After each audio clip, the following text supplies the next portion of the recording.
जो कि वर्तमान सांसद गाजीपुर अफजाल अंसारी के विरुद्ध किया जा रहा है। इनका एक शस्त्र था, शस्त्र संख्या जिसमें 1188 P2 है।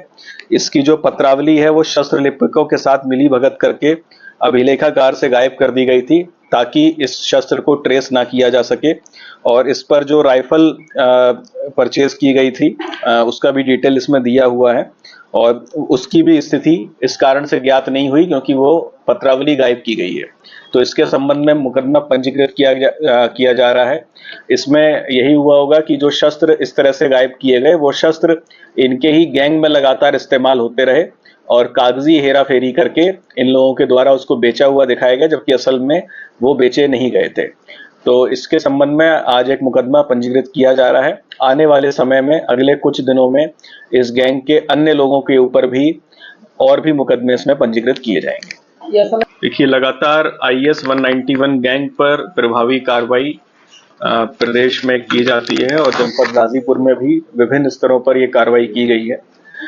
इसके संबंध में आपको अवगत कराना है कि IS 191 गैंग एवं उसके विभिन्न सहयोगियों के पास लगभग 51 शस्त्र लाइसेंस निर्गत हुए थे समय समय पर।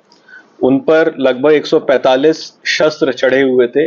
उन सभी शस्त्रों का जब भौतिक सत्यापन किया गया, लाइसेंस का सत्यापन किया गया, उनकी जो पत्रावली है जब उनका सत्यापन किया गया तो ये पाया गया कि कई सारे शस्त्र लाइसेंस बहुत ही शस्त्र जो है बहुत ही शातिराना तरीके से गायब किए गए हैं और उनके संबंधित जो पत्रावली हैं जो होनी चाहिए वो भी मिली भगत करके IS 191 गैंग के विभिन्न लोगों ने सहयोग अपने आपराधिक प्रभाव में लेकर वो पत्रावलियां भी गायब करी, जिसके संबंध में जांच काफी समय से प्रचलित थी।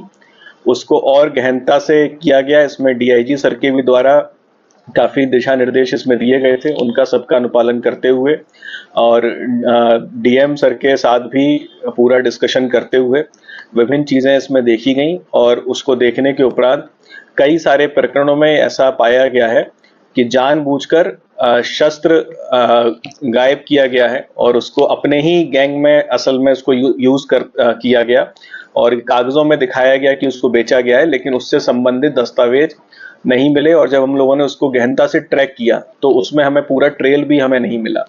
तो ऐसा कई सारे वेपन्स के साथ हुआ है जिसके संबंध में हम लोग मुकदमे पंजीकृत करेंगे। आज इसके विषय में आपको बताऊं, इसमें हम लोगों ने बहुत गहनता से जांच की, विभिन्न प्रदेशों में जाके जांच की गई। इसमें अरुणाचल प्रदेश, दिल्ली, राजस्थान और विभिन्न स्थानों पे हमारे प्रदेश के ही विभिन्न जनपदों में विभिन्न थानों में जो शस्त्र जमा है इस गैंग से संबंधित उनका भी भौतिक सत्यापन एक एक शस्त्र का किया गया।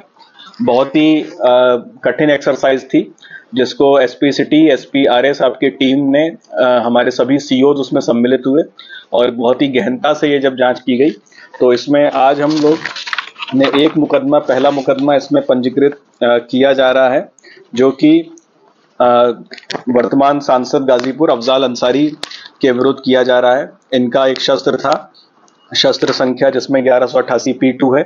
इसकी जो पत्रावली है वो शस्त्र लिपिकों के साथ मिली भगत करके अभिलेखागार से गायब कर दी गई थी ताकि इस शस्त्र को ट्रेस ना किया जा सके और इस पर जो राइफल परचेज की गई थी उसका भी डिटेल इसमें दिया हुआ है और उसकी भी स्थिति इस कारण से ज्ञात नहीं हुई क्योंकि वो पत्रावली गायब की गई है।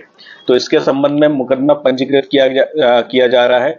इसमें यही हुआ होगा कि जो शस्त्र इस तरह से गायब किए गए वो शस्त्र इनके ही गैंग में लगातार इस्तेमाल होते रहे और कागजी हेरा फेरी करके इन लोगों के द्वारा उसको बेचा हुआ दिखाया गया, जबकि असल में वो बेचे नहीं गए थे।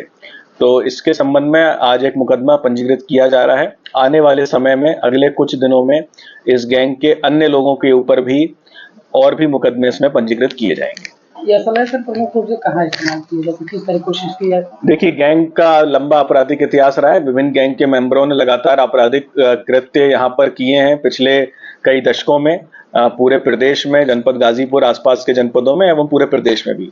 तो ये उन्हीं घटनाओं में संभवतः इन सब का इस्तेमाल किया गया होगा और अपना प्रभाव जमाने के लिए भी अधिक से अधिक असलाह गैंग ने अपने पास रखे ताकि लोगों पर अपना प्रभाव जमाया जा सके, लोगों को परेशान किया जा सके, उगाही की जा सके, एक्सटॉर्शन की जा सके।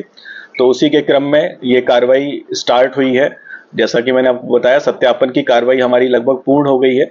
उसमें भी अभी हमारे कुछ एंड्स बचे हैं, उनको भी जल्दी हम लोग पूरा कर लेंगे। तो अभी इसमें एक एफआईआर आज लिखी जा रही है और अन्य एफआईआर भी बहुत ही जल्दी पंजीकृत हम लोग करेंगे अन्य लोगों के विरुद्ध भी। टोटल कितने लोग चिन्हित हो पाए थे? देखिए, इसमें मैंने आपको बताया कि शस्त्र लाइसेंस ही हम लोगों ने काफी इसमें लगभग 145 शस्त्र और 51 शस्त्र लाइसेंसों का एक-एक का सत्यापन किया। उन पर जितने भी वेपन चढ़े उनका भी सत्यापन किया है। पूर्व में भी इससे संबंधित काफी मामलों में एफआईआर पंजीकृत हुई थी आज से लगभग 30 वर्ष पहले। जो मऊ, आजमगढ़, गाजीपुर से जो फर्जी लाइसेंस निर्गत हुए थे, उन पर पूर्व में भी कार्रवाइयां हो चुकी हैं। विभिन्न एजेंसीज ने कार्रवाइयां की हैं। कुछ जो प्रकरण इसमें बचे रह गए थे या फिर किसी कारण से इन्होंने अपने प्रभाव में लेकर कार्रवाई से बचते रहे थे, तो उसको बहुत ही गहनता से काफी समय से जांच चल रही थी। इसको और भी अच्छे तरीके से किया गया और उसमें ये तथ्य सामने आए हैं। तो अभी मुकदमा पंजीकरण की कार्रवाई इसमें की जा रही है। आगे आने वाले समय में गैंग के सदस्यों के, प्रमुख सदस्यों के ऊपर भी कठोर कार्रवाई अमल में लाई जाएगी। धन्यवाद।